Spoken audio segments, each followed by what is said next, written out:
पश्चिम बंगाल में जल्द ही विधानसभा चुनाव होने हैं, जिसके चलते राज्य का सियासी पारा चढ़ा हुआ है। राजनीतिक दलों के बीच आरोप प्रत्यारोप का दौर भी जारी है और इस बीच राज्य में बीजेपी को बड़ा झटका लगा है।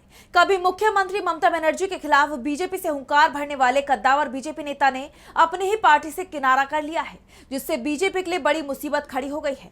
तो क्या है पूरी खबर, जानेंगे इस रिपोर्ट में। पश्चिम बंगाल में 23 और 29 अप्रैल को 2 चरणों में राज्य की 294 सीटों पर चुनाव होने हैं। ऐसे में सियासी सरगर्मियां अपने चरम पर हैं। सभी राजनीतिक दल जनता को साधने के लिए पुरजोर कोशिश में जुटे हैं। बीजेपी भी बंगाल फतेह करने के लिए राज्य में ताबड़तोड़ रैलियां कर रही है, लेकिन इस बीच बंगाल में बीजेपी को बड़ा झटका लगा है। चुनाव से महज 10 दिन पहले नेताजी सुभाष चंद्र बोस के परपौत्र और पूर्व बीजेपी नेता चंद्र कुमार बोस ने बीजेपी से किनारा कर लिया है और टीएमसी का दामन थाम लिया है। 12 अप्रैल को चंद्र कुमार बोस ने तृणमूल भवन में राज्य के शिक्षा मंत्री ब्रात्य बसु और सांसद कीर्ति आजाद की मौजूदगी में टीएमसी ज्वाइन की। इसके बाद बीजेपी के लिए उनका लहजा भी सख्त हो गया।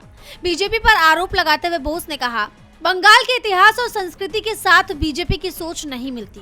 2016 में बीजेपी में शामिल होने के बाद ये साफ हो गया था कि वो भारत के संविधान का विरोध करती है।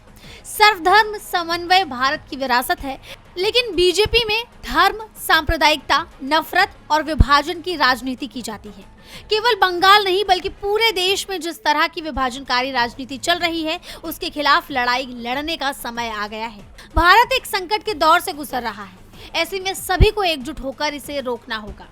जैसा आप जानते हैं कि चंद्र बोस ने साल 2016 में बीजेपी के टिकट पर भवानीपुर विधानसभा सीट से ममता बनर्जी के खिलाफ चुनाव लड़ा था। हालांकि ममता बनर्जी से उन्हें करारी हार मिली थी। बता दें कि चंद्र बोस की जड़ें बंगाल से ही जुड़ी हैं और बीजेपी के पास अपना कोई भी ऐसा चेहरा नहीं है जिसका नाम बंगाल की अस्मिता से जोड़ा जाता हो। ऐसे में उनका बीजेपी छोड़ टीएमसी में जाना बीजेपी के लिए एक बड़ा झटका माना जा रहा है। डीबी लाइव की रिपोर्ट।